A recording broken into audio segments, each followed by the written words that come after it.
Good afternoon, ladies and gentlemen. Oh wow, end of the day, it's been long, hasn't it? You can tell. Can we try that again? Good afternoon, ladies and gents. Yay! Now we're cooking. Has anybody ever seen the film Horrible Bosses? Yeah?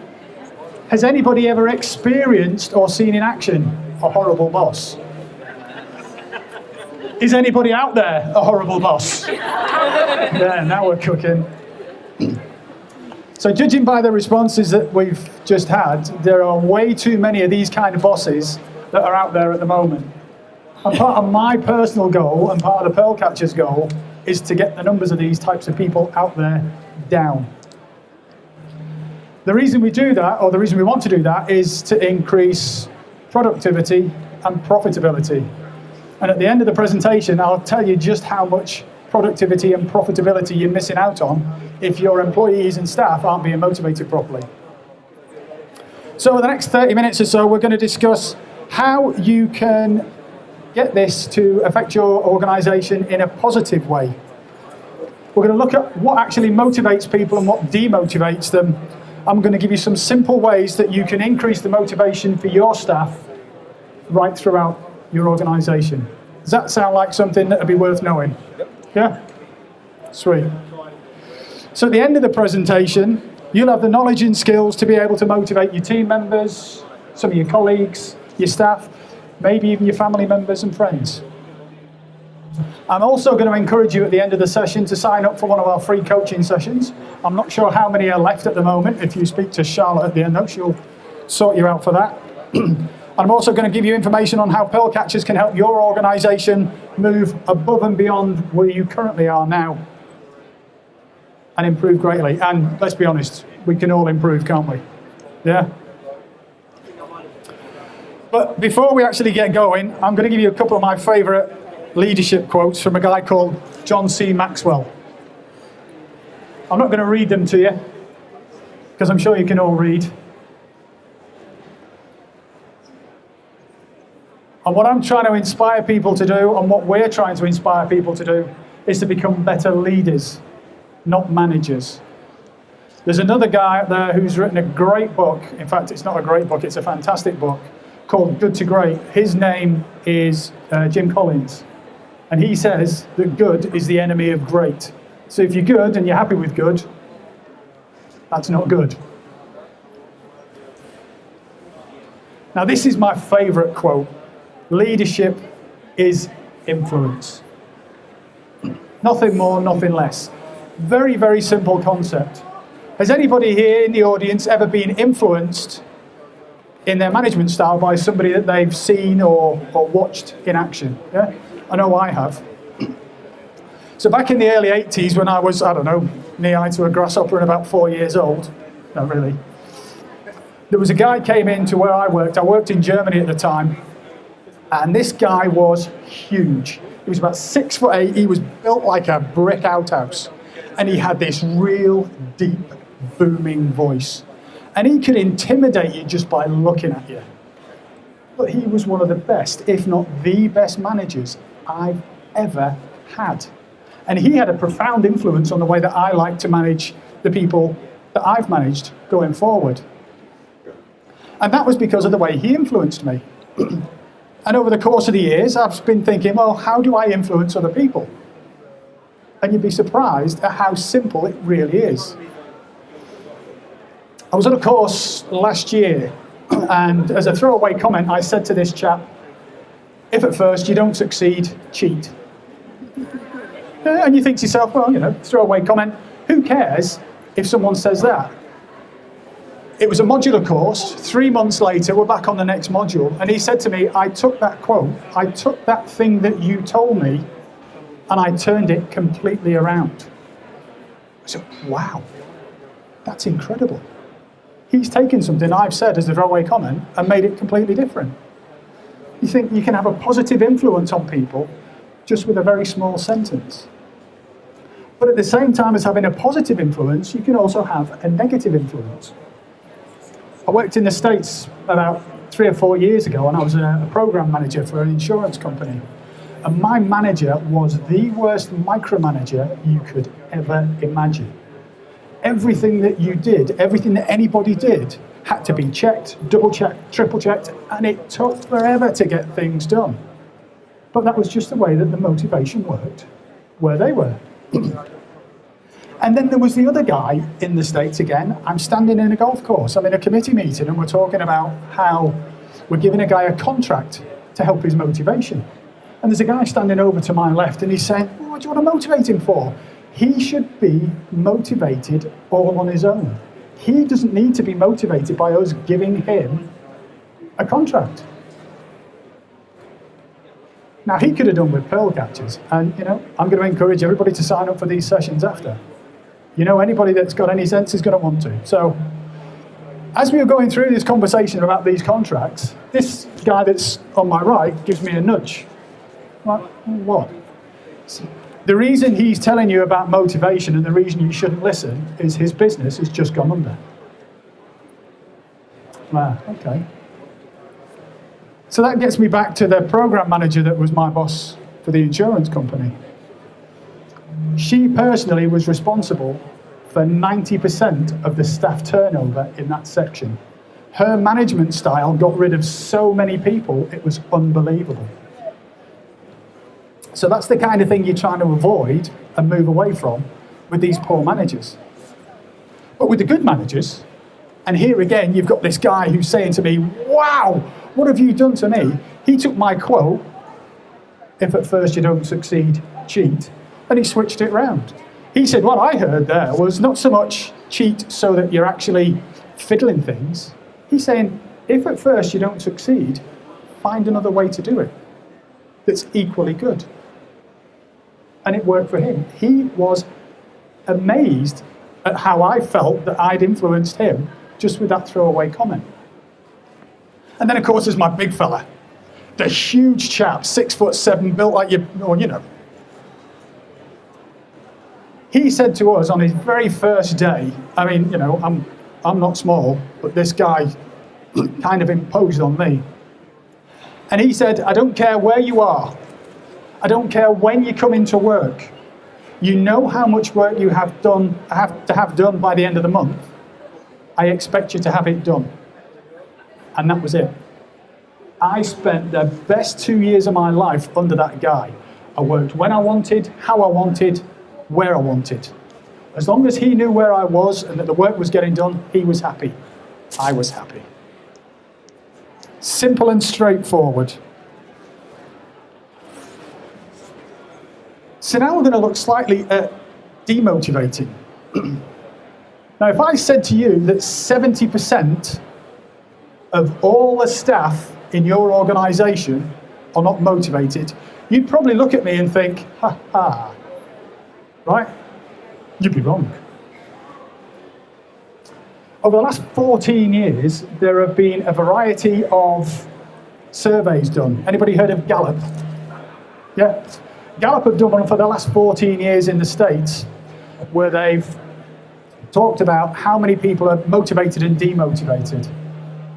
70% are demotivated or working against your organisation. And that is not good in anybody's book, is it? No.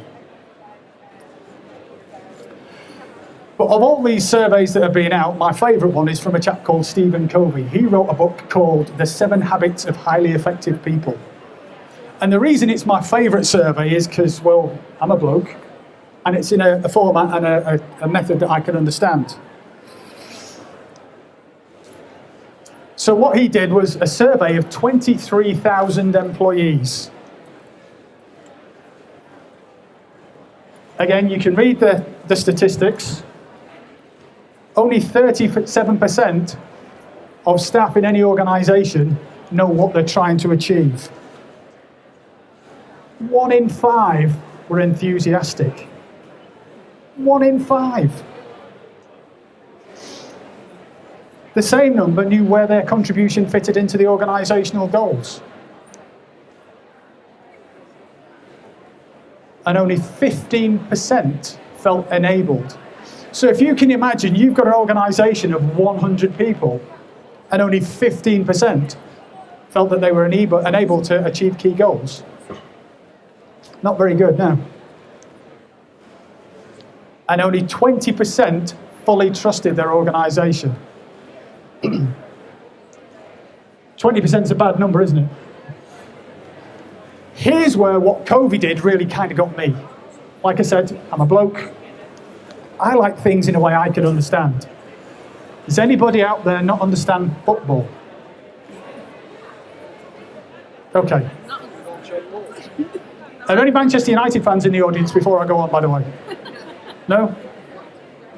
This is not aimed at your team specifically, sir, right? Please don't take this personally. So, what COVID did, he put it into a metaphor, as I say, that I can understand. If it's a football team, 11 players playing towards one goal. Happy with that? Everybody good? Only 4 out of the 11 would know which goal they were kicking towards.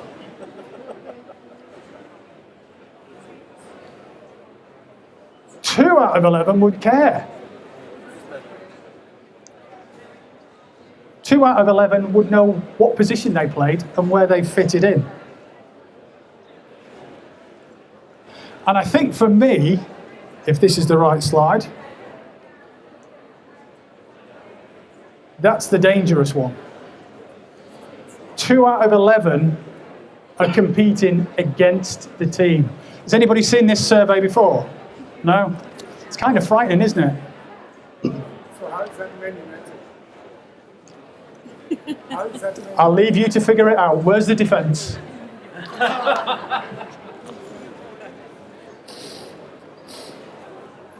So do you think that your organisation could do with improving this kind of figures? Yeah? So I've said already that Gallup's been doing this survey for 14 years in the States, and this one was also done in the States, but I've seen 4 this year, since I've been researching for this presentation, based in the UK, that all show similar figures. The latest of which was done by the Investors in People organisation.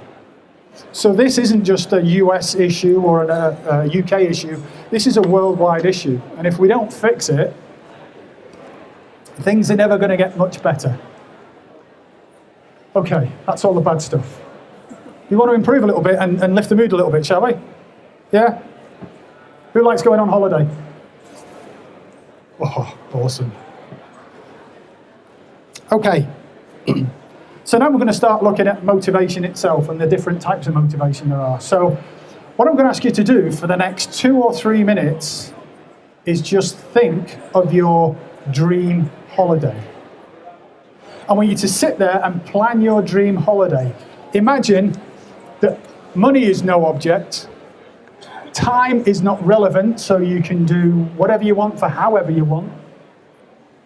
And I also want you to think you can go anywhere. It doesn't matter. Ignore what's going on politically and socially within the world. Go anywhere.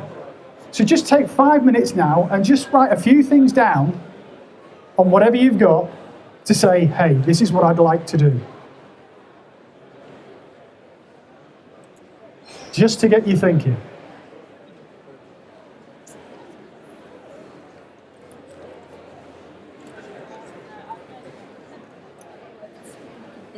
So you can go for as long as you want. You can, if you've got kids, you don't have to take the kids.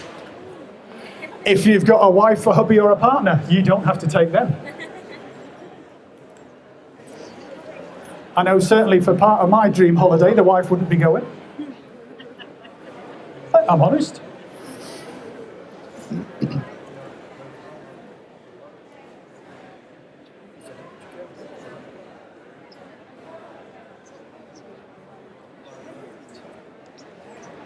So you're going somewhere nice? Yeah. Yeah?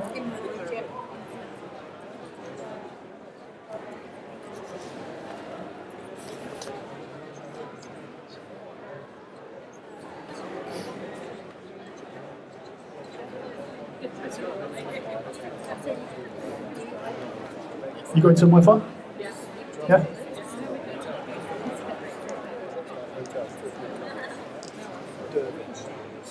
So what I'm going to do to pad this, to pad the presentation out, is I'm going to get everybody up on stage to describe where you're going, if that's okay. Okay, I'm just kidding.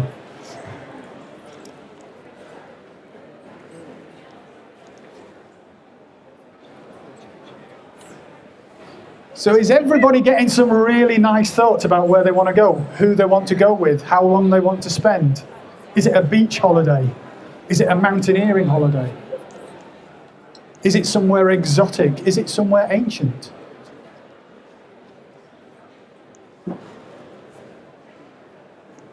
See, for me, it's simple. That flicks all my switches. And this is why I wouldn't take my wife with me for the entire holiday. I ski like that, she doesn't. So I'd take it for the first week and, we'd have a little bit of fun. But after that, skiing with the boys. Did everybody enjoy that little bit of playing with what gets you excited about going on holiday? Yeah. That is what's called intrinsic motivation. So what you want to do is find something that's going to motivate you because you like it, because you want to do it. Simple, isn't it? And if you can do that for yourself, then you can do that for everybody in your workplace, can't you? Yeah. Okay, my job is done. But there's also extrinsic motivation, which is slightly different, whereby you're looking at something, you're there for somebody else. Now, certainly when I go skiing with my wife, she's not intrinsically motivated. She's there because I really, really enjoy skiing, and she wants to be with me. So she's at skiing for me, not for her. And the trick is with the workplace is to find out how people are going to be intrinsically motivated to actually do their best work for you. How many of you and your organizations offer rewards as incentives and motives for getting things done, yeah? So if I told you that wasn't necessarily the best way forward, would you be surprised? I'll show you the details of an experiment that somebody did in a while, and how having reward as a motivation proved actually to be quite counterintuitive. So what is it that drives this intrinsic motivation? Well, it's the basic desire to want to be there for yourself. And how can you drive that? How can you be there to do stuff that you want to do? Well, according to Daniel Pink in his book, Drive, there are 3 things that you need to be able to point to in order to get people motivated. Autonomy, mastery, and purpose. And certainly, in a little while, I'm going to give you a bit of an exercise to do with your organizations, if you want to, just to figure out how autonomous your workforce is and how that can, or maybe can't, drive that motivation. So autonomy obviously is being able to do things for yourself. You set your own work schedule, you set your own office hours, you set your own techniques for doing things, which is pretty much what my guy, my big, huge guy, did for me back in the 80s. And that motivated me, that got everybody in our section up for doing what they wanted to do. And the other thing, of course, is mastery. If you want to be good at something, you're more inclined to continue to improve. I want to improve as a coach. I'm going to keep practicing at it. I've got plenty of things to keep learning. That's what I want to do. That's what drives me. That's also part of my purpose. My purpose is to improve people's lives through coaching. Might sound a bit highfalutin and grand, but that's what I want to do. It drives me, it motivates me. So I've pretty much found what it is that I want to do, and that's what's keeping me going. So going back to the rewards and the if then, and if you do this, then you get that. There was a chap called Decky in the 1960s who did an experiment. And what he did, he gave these tools to a group of people and said, get that candle lit and attached to the wall. And you look at it and you think, well, okay, light the candle, melt the sides, stick it to the wall. I don't know. But then what he did, he split the people for his experiment into 3 different groups. And he said to one, if you can do it in the fastest time ever, I'll give you $50. Now, $50 back in the 60s in the States was quite a big deal. Yeah, a lot of money. And he said to another group, just do it for fun. And he said to the third group, occasionally, I'll give you some money, occasionally, I won't. And what he found was, the group that was offered the money for doing it in the fastest time actually were the slowest. Because they were fixated on getting this reward, they couldn't get their heads round, okay, we've got to be creative, let's just play with it. Let's just do it for the sake of doing it. Would anybody like to see how it's done? Okay, if you just write your email addresses on the back of a £20 note, throw it up this way, I'll put the next slide on. Kidding. There you go.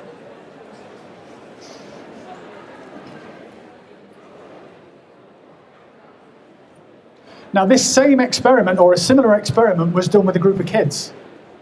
But this time, it was with drawing. So they'd go to school in the morning, they'd do a bit of drawing, and again, they were split into 3 groups. One group was given a lollipop if they did a good drawing, the other group wasn't given anything, and the third group was given a lollipop every now and again. And of those 3 groups, the group that was given the lollipop actually got disinterested in doing the drawings pretty quickly. So this whole if-then-reward thing that we do, which we start from that age, is probably not doing any of us any favours. So I'm going to invite you just to think about your own organisation. You can't necessarily implement everything that you want to do in terms of mastery, purpose, and autonomy in your organisation, but where can you? What can you do? Where will it fit in? And this is where you guys, if you're going to do this, need to get that little bit of creative spark going.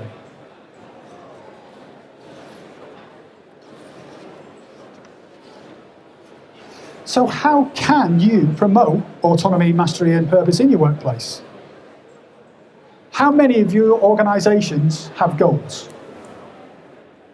Yeah, pretty much everybody, yeah? Everybody has an organisational goals.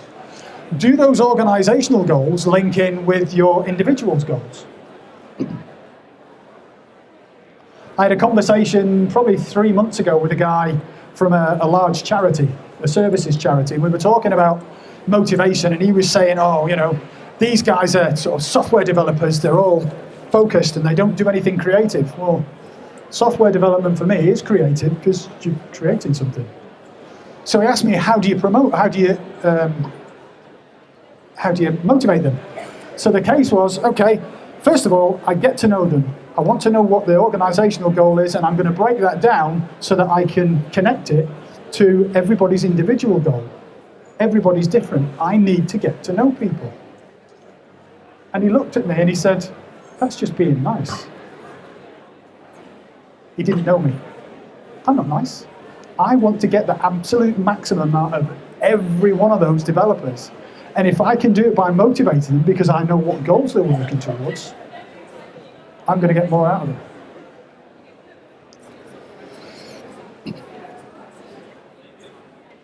So I mentioned earlier on about conducting an autonomy audit. Has everybody got a bit of a pen and a bit of paper that you might be able to write something down with?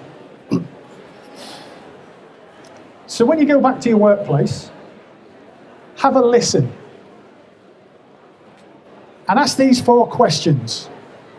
Number 1, how much autonomy do you have over your tasks at work? Your main job responsibilities and what you do day to day.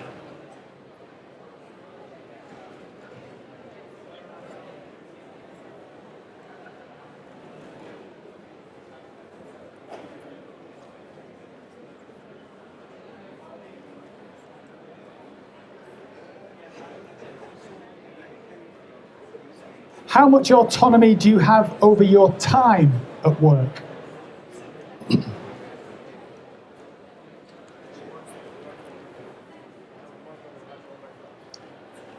How much autonomy do you have over your team management at work?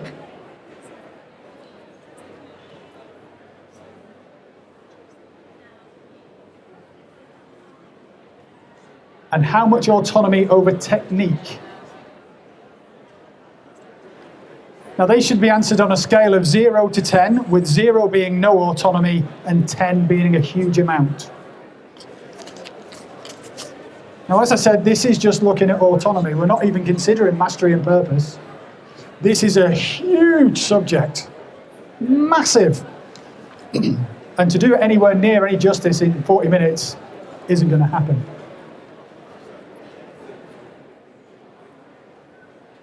So when you get the responses to those questionnaires, have a look and see what you can figure out from that. Are you really motivating yourself or not? So one other thing that sprung to mind when I was again looking at this, how many people have you heard say to you, thank you, when you've done something at work? Tiny little thing. Tiny, tiny little thing. Oh, well done. It's so simple. Yeah, according to Gallup, going back to these polls again, 75% of people, when they leave an organisation, will cite that they are underappreciated. 75%. Do you think you could commit to saying thank you and well done to your staff over the next week? Yeah? Oh. You were on that first slide, weren't you? I knew I recognised you from somewhere.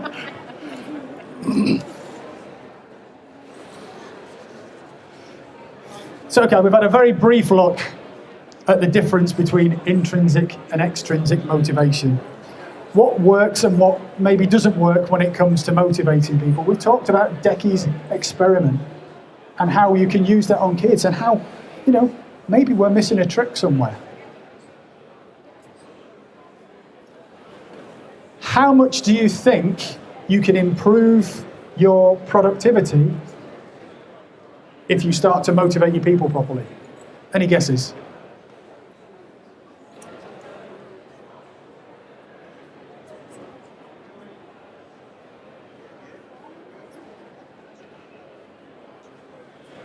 %22% increase in productivity. This isn't me saying this, again, this is Gallup. 22% increase in productivity. So that's 22% more time your staff can be spending on doing stuff. Has anybody heard of Post-it notes? Yeah? Post-it notes were created as a result of the 22% extra time that 3M managed to get from this 22% increase.